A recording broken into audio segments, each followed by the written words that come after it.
नमस्कार traders and investors, मैं हूं अमरीश और आपका बहुत बहुत स्वागत है ऑल सीजन इन्वेस्टिंग पर। दोस्तों, आज हम चर्चा करने वाले हैं आइडिया के बारे में।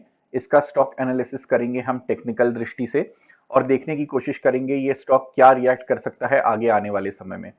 पर्सनली दोस्तों, इसमें ना ही मैं कोई एडवाइस दूंगा ट्रेड लेने के लिए, और अगर आपको कहीं ना कहीं इन्वेस्टिंग करना हो तो आप उस पैसे को लगाइए जिस पैसे को आप लगा के भूल जा सकते हैं, क्योंकि ये स्टॉक ऐसे लेवल्स पे आ चुका है कि जिन रेटों पे पेनी स्टॉक्स अवेलेबल होते हैं उस रेट पे आइडिया अवेलेबल है। तो काफी अट्रैक्टिव लग रहा है लोगों को ये बाय करने के लिए लॉन्ग टर्म की अवधि के लिए। दोस्तों, ये सेक्टर वैसे ही अपने आप में इस समय काफी हाइप्ड है। इसमें तीन प्लेयर्स रह गए हैं, एक है रिलायंस जियो, एक वोडाफोन आइडिया और तीसरा है भारतीय एयरटेल। और कहीं ना कहीं ये तीनों स्टॉक पिछले एक दो महीने में काफी अच्छा रनअप दिखा चुके हैं और कहीं ना कहीं अपने टॉप के आसपास हैं ये। और आज ही इस सेक्टर को लेके एक एडजस्टेड ग्रॉस रेवेन्यू का सुप्रीम कोर्ट की आज एक जजमेंट आने वाला था।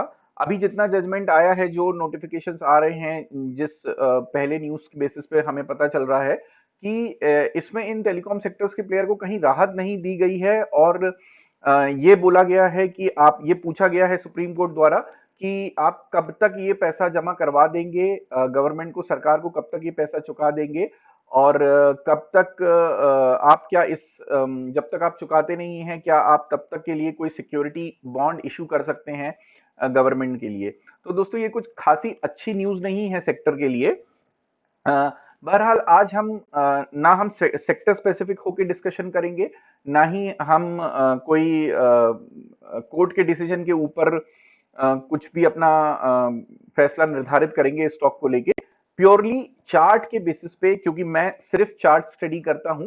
हाँ, ये न्यूज जरूर सुननी जरूरी है, क्योंकि ओवरनाइट ये स्टॉक कहीं भी ऊपर या नीचे की तरफ मोमेंटम दे सकता है, या कोई भी स्टॉक ऊपर या नीचे की तरफ बहुत ही तेज मोमेंटम दे सकता है न्यूज के बेसिस पर वो लंबी अवधि में कहीं ना कहीं वो अपना ट्रेंड रिज्यूम कर ही लेता है जब न्यूज फ्लो पूरा डिस्काउंटेड हो चुका होता है। तो आइए चार्ट्स के बेसिस पर हम जानने की कोशिश करते हैं कि ये स्टॉक क्या रिएक्ट कर सकता है आगे आने वाले समय में।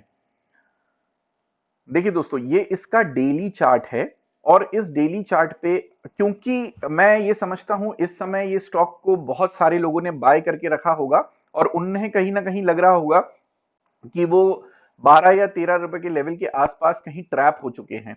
इसने एक हाई लगाया था 12 रुपए 60 पैसे का 2-3 दिन पहले। मुझे लगता है कि बहुत सारे रिटेल इन्वेस्टर्स इसमें यहाँ ट्रैप हो चुके हैं। तो अब हम ये जानने की कोशिश करते हैं कि ये स्टॉक अगर गिरना चालू होता है, जो 2-3 दिन से हो चुका है, तो ये कहां तक गिरेगा दोस्तों। इसका पहला जो रेजिस्टेंस लेवल था, वो अब सपोर्ट के रूप में काम करेगा। वो है लगभग 8.5 रुपए के आसपास। इसको अच्छा खासा सपोर्ट मिल रहा है दोस्तों। देखिए, 3 दिन से ये लगातार उस लेवल के ऊपर ही कैंडल बना रहा है, और अगर ये उसके बाद अगर ये गिरता है यहां से, तो एक 7.5 रुपए के आसपास का लेवल है, जो बहुत ही ज्यादा अच्छा सपोर्ट बनेगा इस स्टॉक के लिए। ये मैं आपको डेली चार्ट्स देख के बता रहा हूं। और आइए, जब ये स्टॉक नीचे से ऊपर की तरफ चलना चालू हुआ था, कहीं 2.5 रुपए से लेकर के इसने जो 12.5 रुपए तक का मूव दिया है, उसका रिट्रेसमेंट जो आ रहा है दोस्तों, जो फर्स्ट रिट्रेसमेंट उसका आ रहा है, ये उसके नीचे आ चुका है दोस्तों। जो 23% का फर्स्ट रिट्रेसमेंट है, ये उसके नीचे है। कहीं ना कहीं ये सपोर्ट ले रहा है इसके सेकंड रिट्रेसमेंट लेवल पे, जो 8.5 रुपए के लेवल के लगभग आ रहा है। ये वहीं पर आके रिट्रेसमेंट लेगा दोस्तों, अगर अभी तो उसके ऊपर चल रहा है, अगर ये वहीं पर आके एक सपोर्ट लेगा। आप देखिए, ये 8.5 रुपए का लेवल एक फिबोनाची रिट्रेसमेंट भी है, और इसका ये डेली पे सपोर्ट भी बन करके आ रहा है। मतलब ये एक, हम ये मान सकते हैं ये एक अच्छा सपोर्ट लेवल है। सेकेंड सपोर्ट लेवल जो आ रहा है, वो आ रहा है 7.5 रुपए के आसपास का, जो कि फिबोनाची पे 50% का रिट्रेसमेंट है। और यही डे कैंडल पे यही एरिया एक सपोर्ट का काम कर रहा है, जो 7.5 रुपए के आसपास आ रहा है। तो ये कहीं ना कहीं दोनों स्टडीज हमें ये बता रही है कि 7.5 रुपए का जो सपोर्ट है, ये एक अच्छा सपोर्ट साबित हो सकता है इस स्टॉक के लिए। तो अगर आपको परचेज करना भी है ये स्टॉक, तो मैं अभी ये समझता हूं कि जब तक ये इन लेवल्स पे नहीं आता तब तक आप परचेज ना करें इसको। ट्रेडिंग के लिए तो दोस्तों आप ये स्टॉक को बिल्कुल भूल जाइएगा, क्योंकि ये एक दिन में आपकी कैपिटल साफ करने का दमखम रखता है। अब एक एक एक इंटरेस्टिंग चीज मैं आपको और बताता हूं। ये गिरा क्यों है दोस्तों? क्योंकि एक तो ये डेली में आरएसआई पे काफी ज्यादा ओवरबॉट हो चुका था। ये अराउंड 95 के लगभग इसका आरएसआई आ रहा था और 80 के ऊपर हम मानते हैं कि कहीं ना कहीं स्टॉक ओवरबॉट जोन में चला जाता है। इसका 200 पीरियड का मूविंग एवरेज लगभग 7.5 रुपए के आसपास आ रहा है। मतलब 7.5 पे हमें सपोर्ट काफी स्ट्रांग होता हुआ नजर आ रहा है दोस्तों। इसका 200 पीरियड का मूविंग एवरेज 7.5 रुपए के आसपास है। इसका फिबोनाची का रिट्रेसमेंट 50% का 7.5 रुपए के आसपास है। और इसका एक डेली चार्ट पे पुराना जो सपोर्ट बन करके आ रहा है वो भी 7.5 रुपए के आसपास आ रहा है दोस्तों। तो अगर ये स्टॉक यहां से 8.5 रुपए के लगभग का सपोर्ट नहीं लेता और वहां से गिरता है तो 7.5 रुपए का लेवल इसके लिए एक खासा सपोर्ट का काम करेगा दोस्तों। तो आप जितने भी लोग इस ट्रेड में फंसे हुए हैं, मेरे ख्याल से उनका स्टॉप लॉस कहीं ना कहीं 7.5 रुपए के नीचे का होना चाहिए। और आपको इस स्टॉप लॉस पे जरूर बाहर आ जाना चाहिए दोस्तों। कहीं ना कहीं हमें एक अपना ट्रेडिंग स्टाइल बनाना पड़ता है। कहीं ना कहीं हमें एक ट्रेडिंग मेथोडोलॉजी फॉलो करनी पड़ती है जिसमें टारगेट और स्टॉप लॉस आपका प्री डिफाइंड होता है।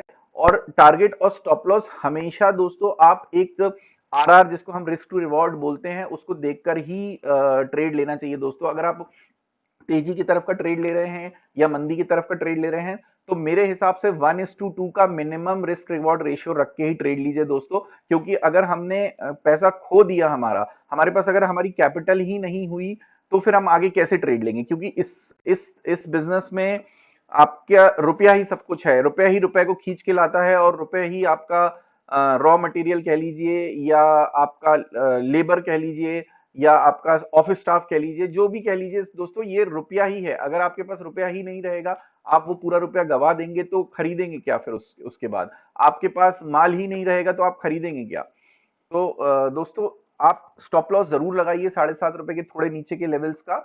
अगर आप फंसे हुए हैं कहीं ना कहीं, आपने बहुत ही जल्दबाजी में इतनी बड़ी बड़ी बुलिश कैंडल्स को देख के ट्रेड ले लिया हो तो आप स्टॉप लॉस से काम करिएगा। मेरा ये मानना है कि ये स्टॉक शायद यहाँ से गिर सकता है। मैं इसमें एक नेगेटिव बायस में हूँ। उसका भी कारण मैं दोस्तों आपको बताता हूँ। इतने सारे लेवल्स तो मैंने आपको बताए हैं। कहीं ना कहीं न्यूज फ्लो भी नेगेटिव आ रही है स्टॉक के लिए शॉर्ट टर्म में। और दोस्तों ये देखिए, ये एक डेटा है जो कि प्राइस वॉल्यूम और डिलीवरी परसेंटेज पे बेस्ड है। इसमें ये जो आपको हर डेट्स के सामने दिख रहा है, ये 5 दिन का एवरेज है। ये प्राइस का एवरेज है, ये वॉल्यूम का एवरेज है और ये डिलीवरी परसेंटेज का एवरेज है दोस्तों। तो अगर मैं ये देखूं लगभग 13 मई के आसपास से अगर मैं देखना चालू करूं इसमें, तो लगातार प्राइस में इंक्रीज हो रहा है, लगातार आपका टर्नओवर में भी इंक्रीज हो रहा है, मतलब कहीं ना कहीं वॉल्यूम में भी इंक्रीज हो रहा है। लेकिन अगर आप देखेंगे तो डिलीवरी परसेंटेज लगातार घटता जा रहा है, जो 34% से लेकर के आज की डेट मतलब कल के ट्रेडिंग सेशन में 21 तक आ चुका है।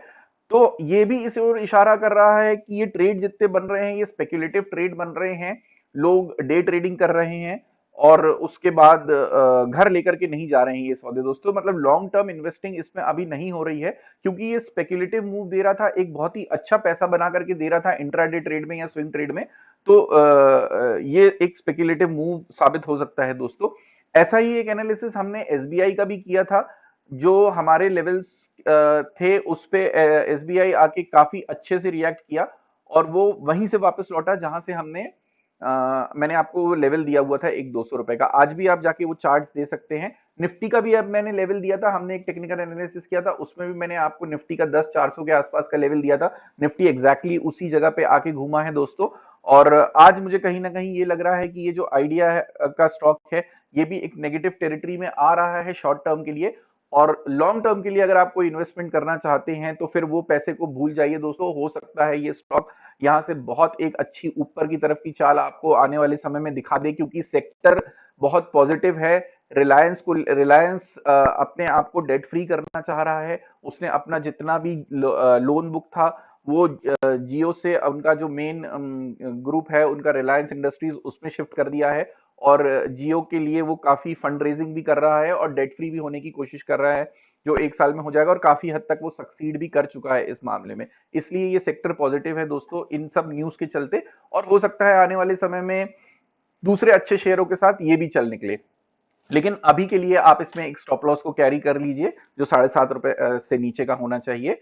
और मैं आशा करता हूं और मानता हूं ये कि आप अच्छा पैसा कमाएंगे अपने ट्रेडिंग डिसिप्लिन को फॉलो करके, जो कि मैं करता ही करता हूं दोस्तों।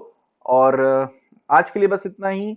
आपको किसी और स्टॉक पे मेरा टेक्निकल एनालिसिस चाहिए हो तो मुझे कमेंट करके बताइएगा। ये टेक्निकल एनालिसिस आपको कैसा लगा ये भी मुझे जरूर बताइएगा। तो दोस्तों आज के लिए इतना ही। आप लाइक करिए, मेरे चैनल को सब्सक्राइब करिए और अपने शेयर मार्केट के दोस्तों के साथ इसे साझा भी करिए। आज के लिए बहुत बहुत धन्यवाद ये देखने के लिए। Happy trading, happy investing.